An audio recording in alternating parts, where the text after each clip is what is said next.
I think we just saw some very powerful footage there. I mean, it's from 1945 to today, 2015. This is now 3 generations that mankind has been struggling with this particular challenge, this threat of thermonuclear war. And, I think it's interesting to recognize how much the words of General MacArthur 70 years ago, spoken in 1945, are as true and apt today as they were then. Why can we take what MacArthur said 3 generations ago and recognize how much that defines the situation today? And what I'm going to discuss is I think the issue is that he was addressing certain principles of human history and human development, as was Kennedy in the clips we saw, as was de Gaulle, as was Reagan, as was and is LaRouche, and as we are here right now today.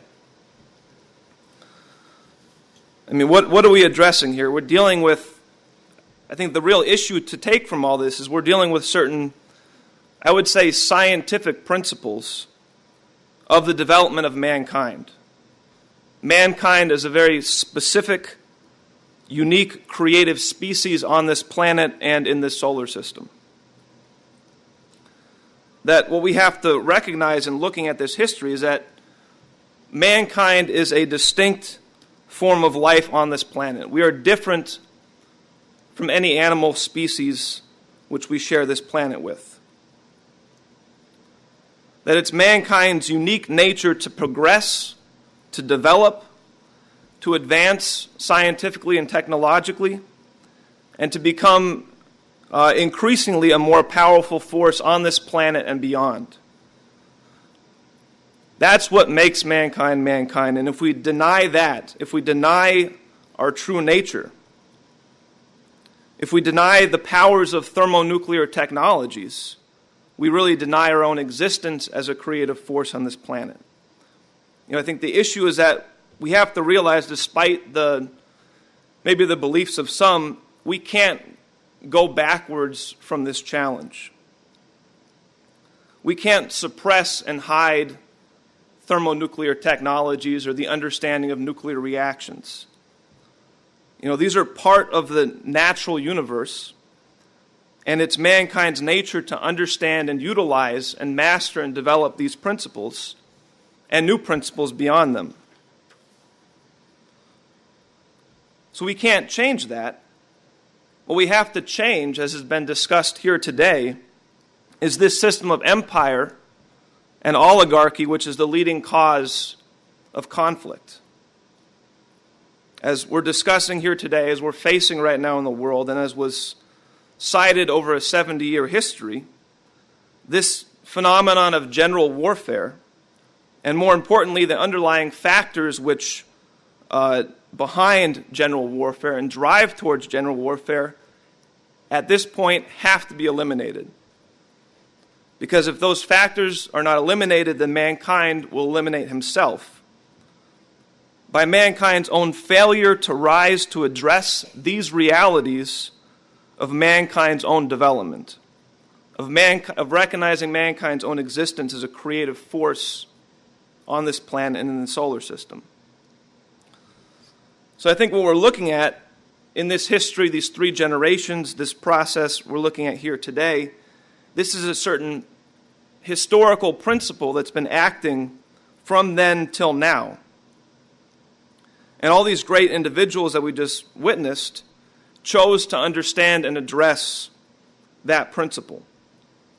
And our job here today is not to just look at these individuals and idolize them, but our job is to be like them and to choose to take up the same principle. And today this principle is expressed in space, in mankind's future relationship to the solar system, as China is now leading the way with their effort to rapidly develop their space program. But to get at that, I'd like to trace some of the recent history of this principle. From what we saw with Mr. LaRouche's collaboration with Reagan in creating the SDI, the Strategic Defense Initiative, as an effort for a war avoidance policy based on eliminating the threat of thermonuclear weapons by a joint collaboration between the United States and at that time the Soviet Union in developing new technologies which would eliminate the threat of thermonuclear weapons. From the SDI of that period up through the more recent proposal for an SDE, a proposal for a strategic defense of Earth as a joint U.S.-Russian program to defend the planet from both the threat of thermonuclear weapons but also the threat of asteroids and comets.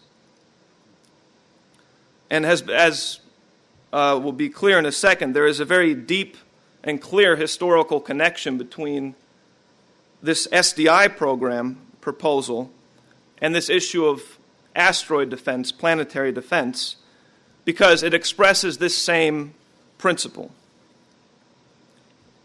Now, just to set up some of the history, it was really only in the early 1990s that individuals in NASA and leading scientists at the U.S. nuclear labs, the national labs, people like Dr. Edward Teller and others, began to put a serious focus on this issue of the threat of asteroids and comets. And it was in 1993 that there was a rather interesting conference held in Arice, Italy, held by an organization known as the World Federation of Scientists, which annually holds conferences on planetary emergencies.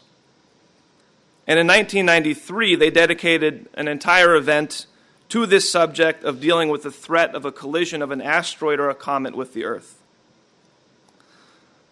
Now, this Arice seminar, this conference on planetary emergencies, featured leaders from the Russian nuclear labs, the Russian defense establishment, along with their counterparts, their collaborators from the U.S. national labs, including Dr. Edward Teller.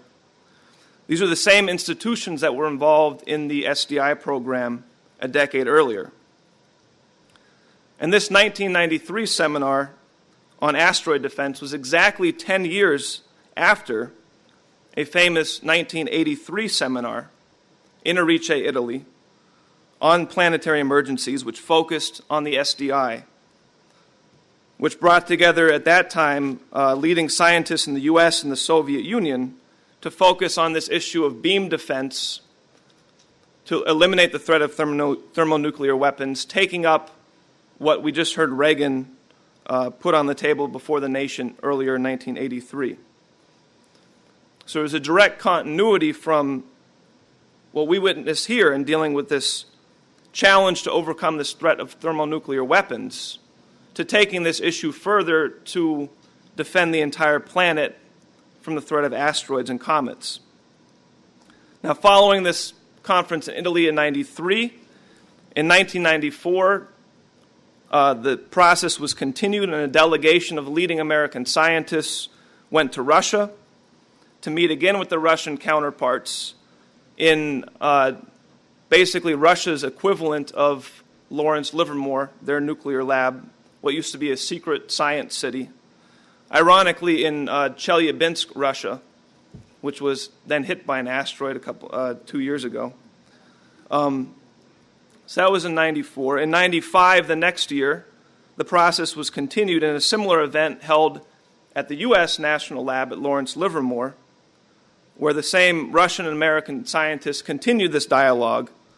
And the subject of all these seminars and workshops was the defense of Earth from this threat of asteroids and comets, including focusing on the critical role of thermonuclear technologies, thermonuclear explosives, as a critical element to be able to defend the Earth from asteroids, comets, these dangers from the solar system.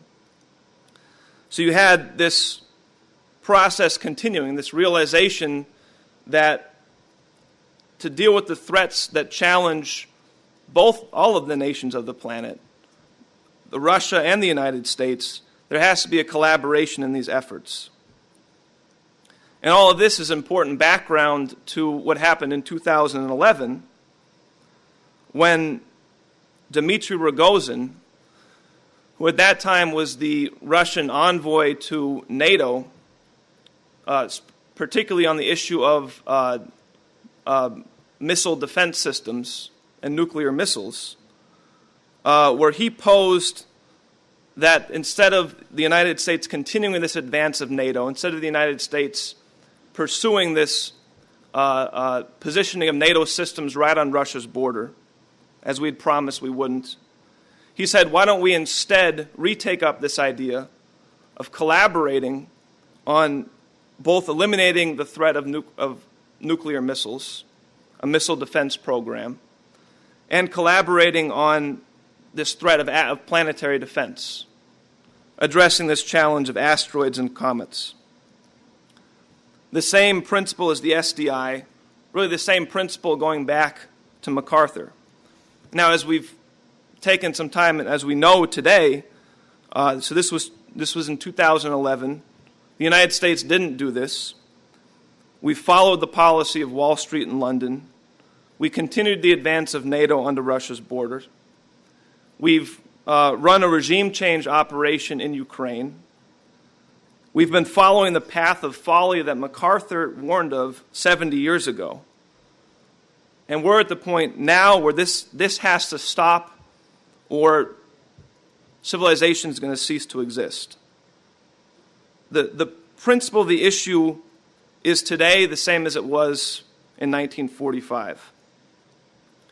And what we need is a new idea. As Dr. Teller said, speaking of the SDI, we need a policy of collaboration that's focused on these larger issues, what Dr. Teller called the common aims of mankind, the common challenges that threaten mankind as a whole.